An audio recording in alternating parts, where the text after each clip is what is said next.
Welcome student.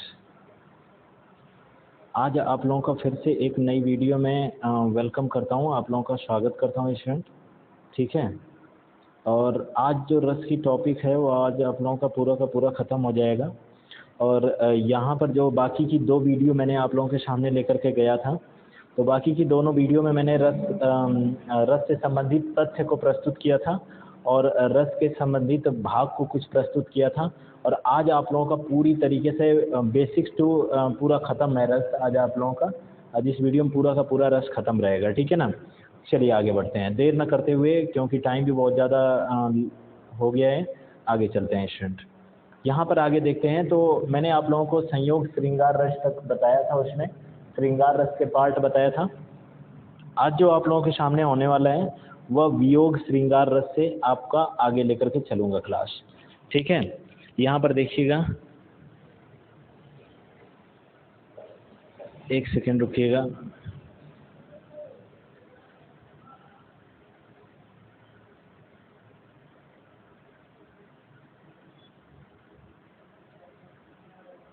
चलिएगा, वियोग श्रृंगार रस से मैं लेकर के आप लोगों का आगे चलता हूँ। ठीक है, वो भाई का कॉल आने लगा था।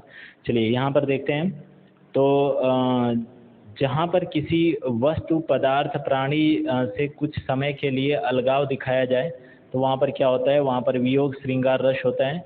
जहाँ नायक नायिका के विरह का वर्णन हो, ये वीरा नहीं विरह का वर्णन हो, तो उसे हम क्या कहते हैं, वहाँ पर भी वियोग श्रृंगार रस होता है।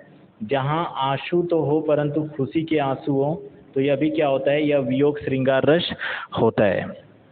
अब यहाँ पर बात मैं आगे करता हूँ, देखिएगा मधुबन, यहाँ पर जैसे एक एग्जाम्पल दिया हुआ है कि मधुबन तुम कहते रहते हरि, बिना श्याम सुंदर के तुम क्यों न जरे। ठीक है ना, तो देखो यहाँ पर मधुबन मतलब हो जाएगा, यहाँ पर देखो बगीचे से लगाया गया है, तो यह आपका क्या हो जाएगा, वियोग श्रृंगार रस हो जाएगा। ठीक है ना, क्योंकि गोपियाँ कह रही हैं श्री कृष्ण के बारे में, तो जाहिर सी बात है कि यह वियोग श्रृंगार रस हो जाएगा। ठीक है, और यहाँ पे जलने वाली बात भी कही गई है, तो यहाँ पर क्या हो जाएगा, वियोग श्रृंगार रस हो जाएगा। चलिए आगे बढ़ते हैं।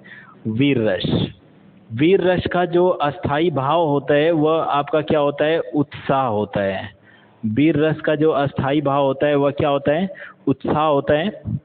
यहाँ पर देखिएगा देशभक्ति की भावना का होना। ठीक है ना, जैसे यहाँ पर देखेंगे तो आपका देशभक्ति की भावना का होना पाया जाएगा।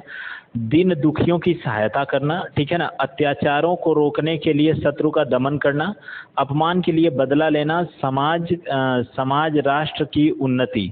ठीक है ना, जैसे यहाँ पर एक एग्जाम्पल दिया हुआ है, दो एग्जाम्पल दिए हुए हैं। ठीक है ना, जैसे देखिएगा वीर तुम बढ़े चलो, धीर तुम बढ़े चलो। ठीक है, अब यहाँ पर अगर अगला मैं करता हूँ, अगला बात कर रहा हूँ, देखो वीर, जैसे ही वीरता की बात की गई, इसका मतलब क्या है कि यह वीर रस है। यहाँ पर नन्ना मुन्ना राई हूँ, देश का सिपाही हूँ। ठीक है ना, डॉट डॉट डॉट, तो ये भी आपका क्या हो जाएगा, यह आपका वीर रस के अंतर्गत आएगा। चलिए आगे बढ़ते हैं। अगला दिया हुआ है करुण रस। देखिए करुण रस किसे कहते हैं, तो सबसे पहली चीज़ कि करुण रस, कुछ आवाज़ गूंज रही होगी स्टूडेंट, उसके लिए एक्सट्रीमली सॉरी, क्योंकि घर पे लाइट रह नहीं रही है, तो दूसरी जगह मुझे वीडियो आज तो कई बार वीडियो ख़राब होने के बाद ये तीसरी बार मैं मतलब क्लास आप लोगों की मेंटेन करके फिर से रिकॉर्ड कर रहा हूँ। ठीक है, चलिए आगे बढ़ते हैं बात ना करते हुए, और चैनल को सब्सक्राइब कर दीजिएगा, वीडियो को लाइक कर दीजिएगा स्टूडेंट, क्योंकि अब इतनी मेहनत करने के बाद भी आप लोग मोटिवेट नहीं करते हो। वीडियो को कम से कम चैनल को सब्सक्राइब कर दिया कीजिए, वीडियो को लाइक कर दिया कीजिए। ठीक है, किसी प्रिय व्यक्ति, वस्तु, पदार्थ, प्राणी की क्षति या हानि होने के कारण, ठीक है ना, हानि होने के कारण हृदय में उत्पन्न शोक का भाव। देखो ध्यान से समझना, जैसे अगर कोई मान लो 40-50 हज़ार का मोबाइल है और वह गिर जाता है अगर आपके हाथ से छूट करके, तो वह क्या है, वह वस्तु की हानि हो रही है। अर्थात ये भी बात, एक बात मैं आप लोगों को बता देता हूँ कि इसका शोक जो है यह क्या है, यह अस्थाई भाव है। तो आप लोग जानते हो कि डेफिनेशन कैसे बोलते हैं, पिछले क्लास में मैंने पढ़ा चुका हूँ, तो आप लोग वीडियो सेक्शन में जा करके चेक कर सकते हैं। लिंक डिस्क्रिप्शन में तो अभी नहीं डाल पा रहा हूँ, जल्दी वो भी कोशिश कर दिया जाएगा। आगे देखते हैं, जैसे दिया हुआ है कि अभी तो मुकुट बंधा था, माथ कल ही हुए हल्दी के हाथ। ठीक है ना, खुले बिना तेल बुना बिना तेल आज के बोल हाय रुक गया, ये शायद ना ये तेल नहीं होगा, ठीक है। आज के बोल हाय रुक गया यही संसार। तो देखो यह हाय जो है ना, हाय अगर किसी वाक्य में आ रहा है, इसका मतलब कि क्या आ रहा है, शोक की भावना प्रदर्शित हो रही है। चलिए आगे चलते हैं हम। हास्य रस यहाँ पर आगे देखते हैं हम लोग। हास्य रस का अस्थाई भाव क्या होता है, तो अस्थाई भाव इसका हास होता है, ठीक है। और किसी प्राणी की वेशभूषा, आकृति, क्रियाकलाप आदि को देखकर जो हमारे मन में हास नामक अस्थाई भाव उत्पन्न होता है, तो उसे हास्य रस कहते हैं। क्लियर है। जब धूमधाम से जाती है बारात किसी की सज धज कर, मन करता धक्का दे दूल्हे को मन करता धक्का दे दूल्हे को धक्का देकर जा बैठो घोड़ी पर, ठीक है। सपने में ही उसकी शादी का होना पाया जाता है। तो ये देखो हंसी की भावना प्रतीत हो रही है कि नहीं, वो सपने में भी अपनी शादी को क्या करता है, देखते रहता है, ठीक है।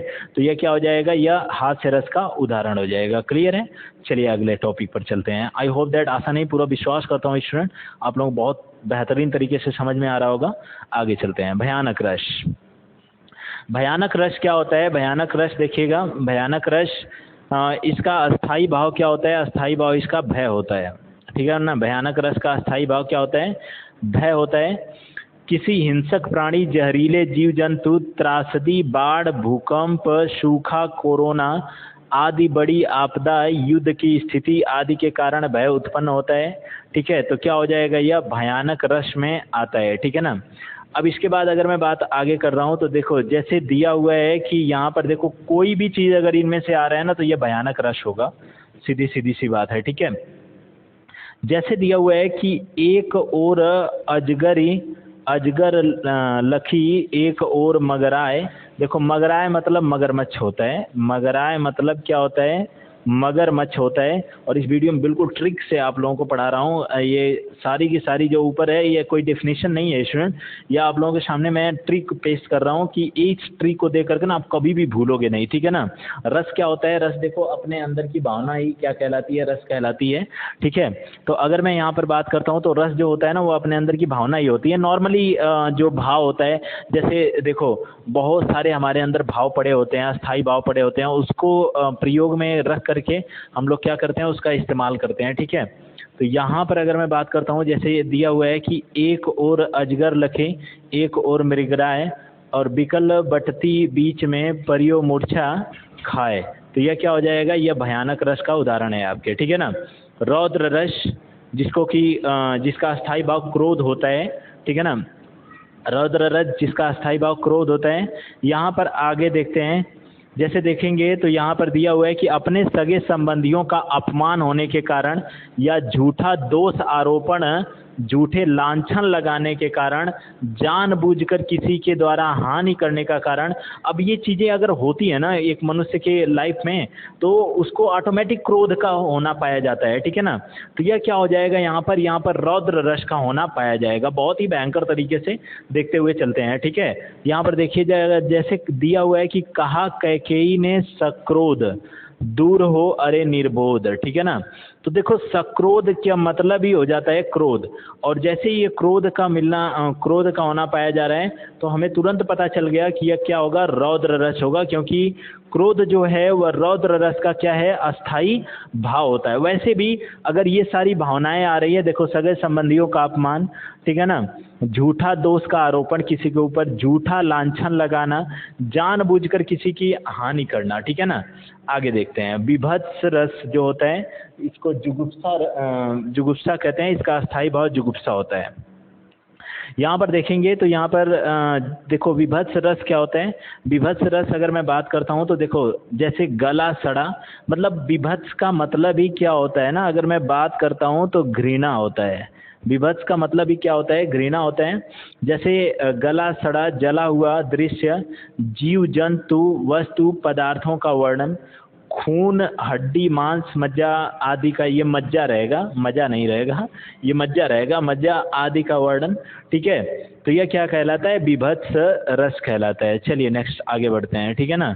यहाँ पर आगे चलते हैं। जैसे दिया हुआ है कि सिर पर बैठो काग, कोई जानवर है, मरा पड़ा हुआ जानवर है, तो दिया हुआ है कि सिर पर बैठो काग, आंख दो खारत निकारत, गीत जांग को गिद्ध, सॉरी गीत नहीं होगा, ये गिद्ध होगा, ठीक है ना। यहाँ पर आप लोग लिख लीजिएगा, यह गिद्ध दिया हुआ है, ठीक है ना। गिद्ध जांग को खोद खोद कर मांस उपारत, ठीक है ना। यहाँ पर दिया हुआ है, देखो, गिद्ध जांग को खोज खोज कर मांस उपारत, वैसे भी नहीं समझ में आ रहा है ना, तो ये क्या हो जाएगा? ये मांस है, और मांस को देख करके ही आप बता सकते हो कि यह क्या है, यह आपका विभत्स रस है, ठीक है। अगला टॉपिक देखते हैं। तो अगला 8वां पार्ट, अद्भुत रस, जो जिसका स्थायी भाव विस्मय होता है, ठीक है ना। असंभव कार्य को संभव करके दिखाया जाता है इसमें, और कल्पना से परे की वस्तुएं, विषय वस्तु का वर्णन किया जाता है, चमत्कार का होना पाया जाता है, ठीक है। जैसे यहाँ पर दिया हुआ है कि आगे नदियाँ पड़ी अपार, ठीक है, घोड़ा कैसे जाए पार, राणा ने सोचा इस पार, तब तक घोड़ा था उस पार, ठीक है ना। देखो, असंभव, एक बात और बता देता हूँ, यह अतिशयोक्ति अलंकार का होना पाया जाता है इसमें, यानी चीज़ों को बहुत बढ़ा चढ़ा करके कहना, ठीक है। अतिशयोक्ति अलंकार का होना पाया जाता है, यानी चीज़ों को बहुत बढ़ा चढ़ा करके कहना। अब यहाँ पर बात आ जाती है, देखो, आखिरी और लास्ट आज का टॉपिक, ठीक है, शांत रस या निर्वेद, जिसका स्थायी भाव निर्वेद होता है, ठीक है। यहाँ पर आत्मा, परमात्मा, जीव, प्रकृति के रहस्यों का वर्णन होता है, ठीक है ना। मोह माया के दूर, मतलब मोह माया से दूर जो ऋषि मुनियों, तपस्वियों, ठीक है ना, तपस्विनियों के का बोध पाया जाता है। वस्तु पदार्थों से विरक्त का वर्णन पाया जाता है, ठीक है, यानी हर एक चीज़ को छोड़ा हुआ इंसान पाया जाता है। तो यहाँ पर क्या होता है? ये शांत रस होता है, मतलब कि जहाँ पर ऋषि मुनियों की बात की जाएगी ना, ऑटोमेटिक शांत रस का होना पाया जाएगा। तो आशा करता हूँ, पूरा विश्वास करता हूँ स्टूडेंट कि आप लोगों को ये वीडियो पसंद आई होगी, और वीडियो अगर पसंद आई होगी तो आप लोग चैनल को सब्सक्राइब कर दीजिएगा, वीडियो को लाइक कर दीजिएगा, और वीडियो को अपने यार दोस्तों के पास शेयर भी कर दिया कीजिए। और तब तक के लिए धन्यवाद स्टूडेंट, मिलते हैं नेक्स्ट वीडियो में कुछ नए टॉपिक के साथ। अब मैं नए टॉपिक का कुछ भी वो नहीं कर पाया हूँ कि मतलब क्या पढ़ाऊँगा, तो नए टॉपिक के साथ मिलते हैं, तब तक के लिए धन्यवाद, ठीक है। और जल्दी ही आप लोगों की हिंदी समाप्त हो जाएगी, अब मुझे भी ऐसा लग रहा है, बहुत सारे टॉपिक पढ़ा चुका हूँ। और जो लोग अगर वीडियो को नहीं देखे होंगे तो जा करके पिछली वीडियो आप लोग देख सकते हैं, बहुत सारी हिंदी की वीडियो पड़ी हुई है, पूरा हिंदी का क्लास पूरी तरीके से समाप्त है, ठीक है।